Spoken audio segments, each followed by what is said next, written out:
ये बात है सन 1911 की, जब करीब 500 सालों से दिल्ली का तख्त राजपूतों और चौहानों के राज में फल फूल रहा था। पर एक दिन एक टर्किश राजा मोहम्मद घोरी की नजर इस आबाद शहर पर पड़ती है और फिर वो इसे हासिल करना ही अपने जिंदगी का इकलौता मकसद बना लेता है। वो अपनी लाखों की सेना लेकर दिल्ली पर आक्रमण कर देता है, पर हमारे राजा उसे बुरी तरीके से हरा कर भगा देते हैं। पर ना तो वो जानते थे और ना ही पूरा देश ये जानता था कि मोहम्मद घोरी ही वो इंसान बनने वाला है जो भारत की इतिहास की रूख हमेशा हमेशा के लिए बदल के रख देगा। वो फिर से एक बार 1192 में दिल्ली में हमला करता है और इस बार टरेन की लड़ाई में वो पृथ्वीराज चौहान से जीतकर दिल्ली को हासिल कर लेता है। और फिर उसके बाद क्या होता है? और यहाँ पर एक सवाल भी उठता है कि आखिर पांडवास से लेकर मुगलों और मुगलों से लेकर मंगोल्स तक हर कोई दिल्ली के तख्त के पीछे क्यों पड़े थे? आखिर ये इतना जरूरी क्यों था कि इसे पाने की चाह में एक बेटा अपने सगे बाप को मारने से भी नहीं कतराता? हेलो फ्रेंड्स, मैं हूं गौरव और 7वीं सदी से लेकर 12वीं सदी तक दिल्ली के तख्त पर 50 से भी ज्यादा अलग अलग राजवंश के राजा बैठ चुके हैं, कुछ धोखेबाजी से तो कुछ अपनों का खून बहा के। पर आखिर ये जुनून सिर्फ दिल्ली के लिए है क्यों? इन सभी सवालों के जवाब जानने के लिए आइए डूबते हैं हमारे अतीत में, जानते हैं दिल्ली सल्तनत के खूनी इतिहास के बारे में। In our today's video titled Delhi Sultanate the complete history.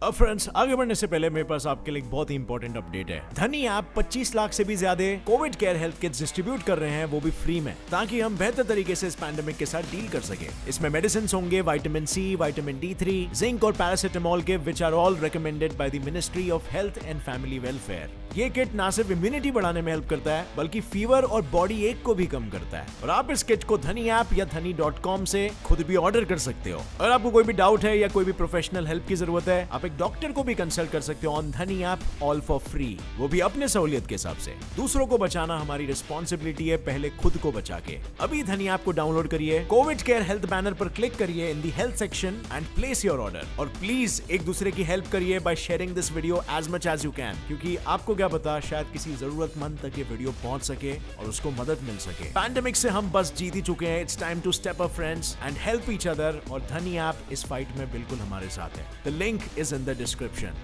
Delhi सल्तनत की शुरुआत किसी फिल्मी कहानी से कम नहीं हुई थी। ये एक ऐसी कहानी है जहां दिल्ली का सबसे पहला सुल्तान असल में पहले गुलाम हुआ करता था और उसी ने बीज बोया एक ऐसे राजवंश का जिसने दिल्ली के तख्त पर पूरे 84 इयर्स तक हुकूमत की और भारत का नक्शा तक बदल डाला। इस राजवंश की शुरुआत 1206 में मोहम्मद घोरी के मौत के बाद हुई और उनके उत्तराधिकारी ने घोरी के सबसे वफादार गुलाम और लेफ्टिनेंट जनरल कुतुबुद्दीन ऐबक को दिल्ली का सबसे पहला सुल्तान घोषित कर दिया। कुतुबुद्दीन ऐबक खुद गुलाम होने की वजह से वो दिल से बहुत ही नेक था और हमेशा अपनी प्रजा को युद्ध जीतने के बाद तोहफे दिया करता था, जिस वजह से लोग उन्हें प्यार से लख बख्श भी कहते थे। और वो हमारे लिए कुछ ऐसे ऐतिहासिक स्मारकें छोड़ गया जिसे आज दुनिया भर से लोग देखने आते हैं, जैसे कि विश्व प्रसिद्ध कुतुब मीनार, कुव्वतुल इस्लाम और 2.5 दिन का झोपड़ा जैसे मस्जिद।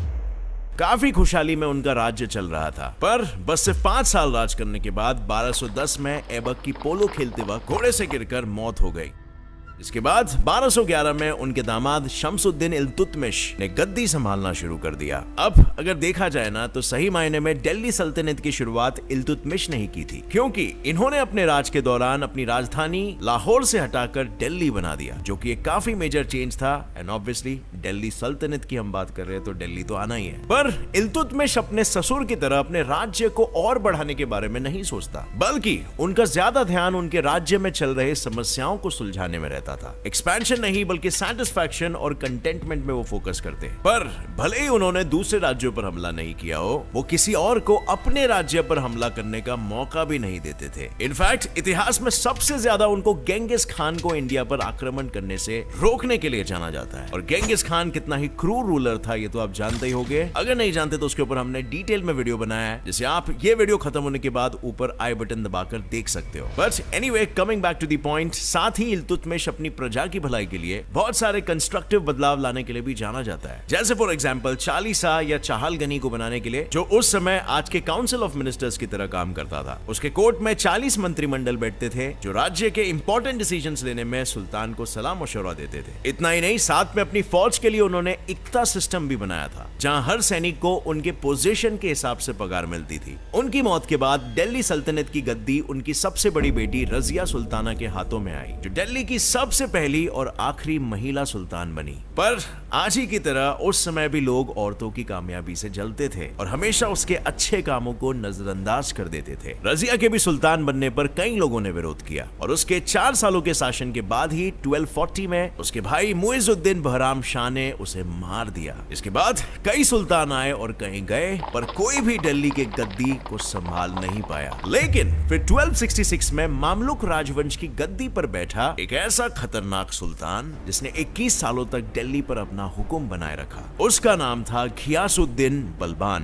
बलबान ने आते ही इल्तुतमिश के चालीसा सिस्टम को हटाकर हर राज्य में अपने जासूसों को तैनात कर दिया और एक बहुत ही ताकतवर सेना खड़ी कर दी। बलबान खुद को बस सुल्तान ही नहीं बल्कि जिले इलाही यानी भगवान मानता था और जो भी उसके खिलाफ जाता मानो उसकी मौत निश्चित हो जाती थी।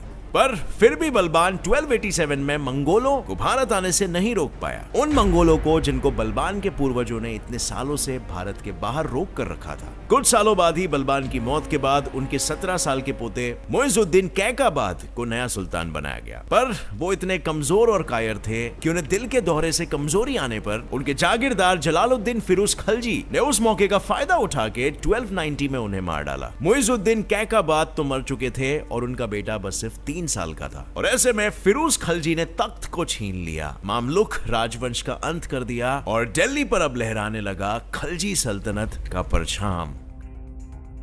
खलजी सल्तनत सबसे ताकतवर, खौफनाक और तानाशाही सल्तनतों में से एक था, जिसने 1290 से लेकर 1310 तक भारत के कई राजा महाराजाओं को लूटकर पूरे देश में आतंक फैला रखा था। पर खलजी सल्तनत दिल्ली की एक इकलौती ऐसी सल्तनत थी जिसने अपना परछाम बस दिल्ली के तख्त पर बैठे बैठे ही देश के दक्षिण भागों से लेकर पश्चिम भागों तक लहराया था। मामलुक सल्तनत का खात्मा करके फिरोज खलजी ने अपना शासन 1290 से लेकर 1296 तक चलाया। वो हमेशा से अपनी प्रजा के लिए एक होनहार और विनम्र सुल्तान रहे, पर वो तकरीबन 70 साल के थे और सही वक्त देखकर 1296 में उनके दामाद अलाउद्दीन खिलजी ने उनको मारकर सुल्तान की गद्दी छीन ली। Kind of like karma, right? बेटा बाप से वही सीखेगा जो बाप उसे सिखाएगा। और अब इतिहासकारों के अनुसार खलजी सल्तनत का असल विकास अलाउद्दीन के आने पर ही हुआ। पर अगर देखा जाए तो अलाउद्दीन सुल्तान कम और लुटेरा ज्यादा था, क्योंकि उसने एक अशोका सम्राट जैसा बड़ा राज्य तो स्थापित कर लिया था, पर उसके राज में लगातार वो गुजरात, रणथंभोर, चित्तौड़गढ़, देवागिरी, वारंगल, मदुराई जैसे राज्य को लूट रहा था। और इसी में उनके जनरल मलिक जफूर 1308 में वारंगल से विश्व प्रसिद्ध कोहिनूर हीरा लूट कर ले आए।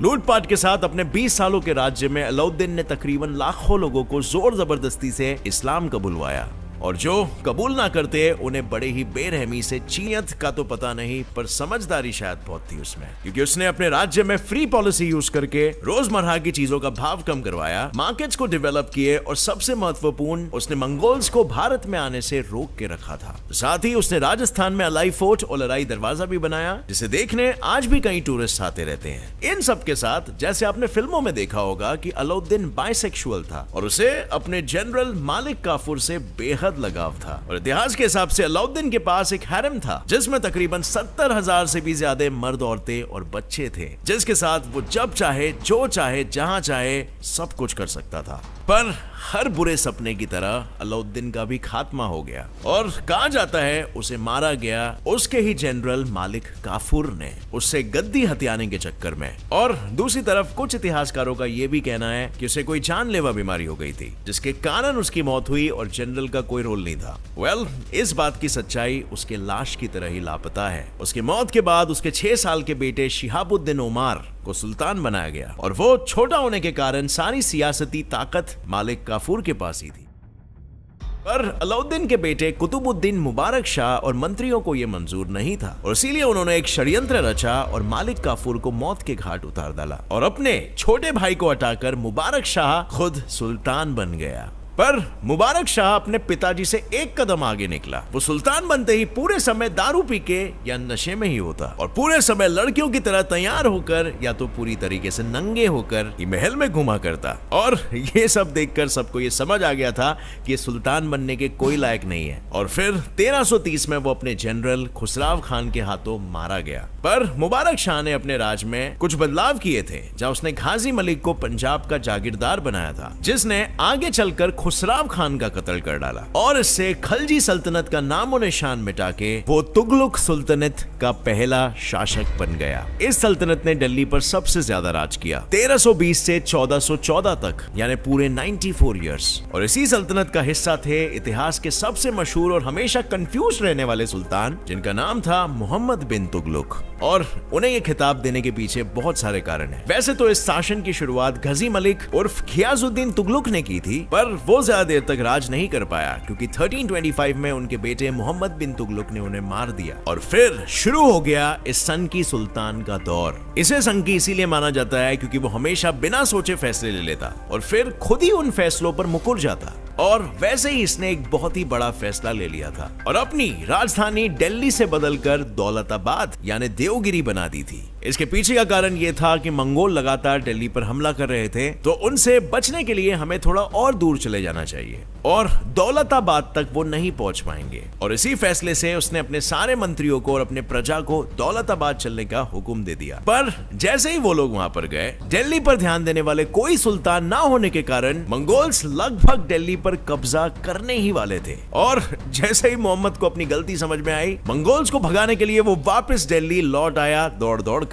पर इस चक्कर में उसके राज्य का बहुत बड़ा नुकसान हो गया और माइग्रेशन के वक्त कई लोग बेमौत मारे गए। और जो दिल्ली कभी इतना संपन्न और अमीर हुआ करता था, वो अब गरीबी में जी रहा था। पर इनका सनकीपना यहाँ पर खत्म नहीं होता है। कम पैसे खर्च हो, इसीलिए उसने सोने चांदी के सिक्कों के बजाय पित्तल के सिक्के बनाने शुरू कर दिए और पित्तल सस्ता होने के कारण लोग नकली सिक्के बनाने लग गए। तो मोहम्मद ने फिर से सोने चांदी के सिक्के बनाना शुरू कर दिया और इतना ही नहीं बल्कि मौत के वक्त भी उसने मुस्कुराते हुए अपनी प्रजा से ये कहा, सुल्तान को अवाम से आजादी मिली और अवाम को सुल्तान से।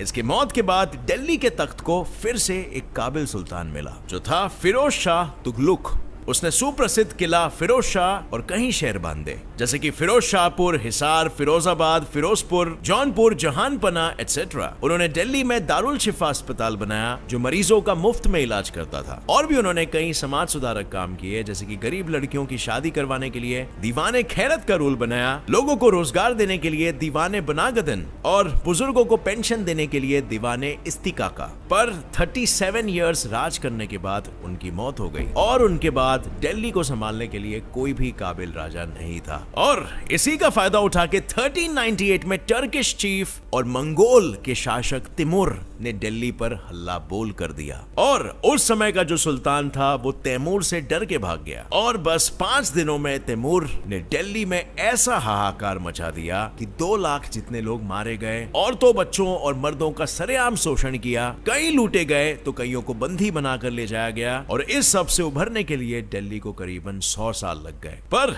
इतना सब होने के बाद भी तैमूर को दिल्ली के तख्त में कोई दिलचस्पी नहीं थी। वो वहां से निकल गया और दिल्ली का शासन अपने गवर्नर खिज़र खान को दे दिया और इसी के साथ अंत हुआ तुगलक सल्तनत का और पैदा हुआ दिल्ली का सबसे कमजोर सल्तनत, सईद सल्तनत। सईद सल्तनत दिल्ली पर राज करने वाला सबसे कमजोर सल्तनत था, जो अपने 37 इयर्स के राज में राज्य को सिर्फ 64 किलोमीटर से ज्यादा बढ़ा ही नहीं पाया था। इस राजवंश के स्थापक खिज़र खान की मौत के बाद कोई सक्षम सुल्तान नहीं था। ऊपर से उनका आखिरी सुल्तान आलम शाह बहलूल खान लोदी से लड़ते वक्त डर के भाग गया और पूरी सल्तनत बिना किसी लड़ाई के बहलूल लोदी के हाथों में आ गई। और इसी के साथ सईद सल्तनत का कमजोर राज भी खत्म हो गया और शुरुआत हुई लोदी सल्तनत की।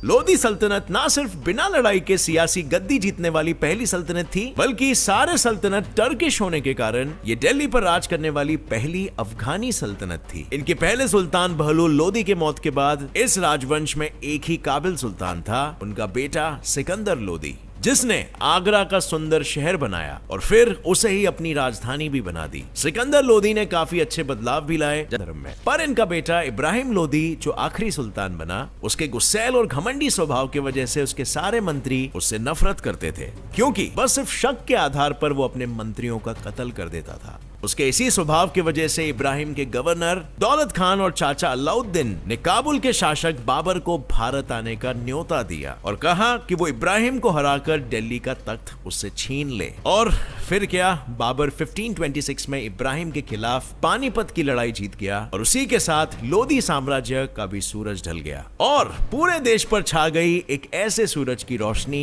जो आने वाले कई सौ साल हम पर राज करेगी। मैं बात कर रहा हूँ द मुगल सल्तनत की। अब फ्रेंड्स, इस पूरी कहानी में एक चीज तो साफ हो गई कि ताकत और गद्दी सगे संबंधियों से भी बढ़कर होती है और उसी के चक्कर में न जाने कितने लोगों ने खुद के घर वालों को मौत के घाट उतार दिया, सिर्फ और सिर्फ दिल्ली की गद्दी पाने के जुनून में। पर दिल्ली में आखिर इतना क्या खास था? तो दरअसल बात यह है ना कि राजपूतों के समय दिल्ली को एक बहुत ही जरूरी कमर्शियल सेंटर माना जाता था, जहां देश भर के सारे व्यापारी व्यापार करते थे और सारे सिक्के भी यहीं पर छापे जाते थे, जिस वजह से दिल्ली सबसे अमीर शहरों में से एक था। और दिल्ली सल्तनत के समय उनके देश भर के सारे राज्यों को वो दिल्ली में बैठकर ही संभालते थे। तो इसका मतलब ये होगा कि अगर दिल्ली पर कोई कब्जा कर ले तो वो आसानी से उससे जुड़े हुए बाकी के राज्यों को भी कंट्रोल कर सकता था। So it was like coordinating centre. और फ्रेंड्स, यही वजह थी कि दिल्ली इतना इंपॉर्टेंट क्यों था। अब फ्रेंड्स, मैंने ये वीडियो मुगल सल्तनत तक छोड़ दिया है क्योंकि मैं सोच रहा हूँ मुगल सल्तनत पर मैं अलग से ही एक वीडियो बनाऊं, क्योंकि उसका इतिहास अपने आप में एक काफी बड़ा और इंपॉर्टेंट रोल प्ले करता है इंडियन हिस्ट्री में। तो अगर आप उस टॉपिक पर भी एक वीडियो देखना चाहते हो तो नीचे कॉमेंट्स में मुझे बताना और मैं बहुत ही जल्दी इसका नेक्स्ट पार्ट मुगल एम्पायर पर भी आपके लिए पेश करूंगा। और अगर ये वीडियो से आपको कुछ भी नया सीखने मिला तो एक लाइक जरूर ठोकना। काफी मेहनत लगती है सारे फैक्ट्स ढूंढ कर निकालने में और एक लाइक से हमें मोटिवेशन मिलता है। इस वीडियो को अपने फैमिली मेंबर्स और फ्रेंड्स के साथ शेयर करो ताकि वो भी इंडियन हिस्ट्री के बारे में कुछ जान सके। और अगर नए हो इस चैनल पर तो अभी सब्सक्राइब भी कर लो और नोटिफिकेशन बेल ऑन कर लो, क्योंकि ऐसे ही ज्ञान बढ़ाने वाले वीडियोस हम यहाँ पर रेगुलरली डेली बेसिस पर अपलोड करते रहते हैं और आपको सबसे पहले नोटिफिकेशन मिलेगा उसका। With that said, as always, stay curious, keep learning and keep growing. Jai Hind.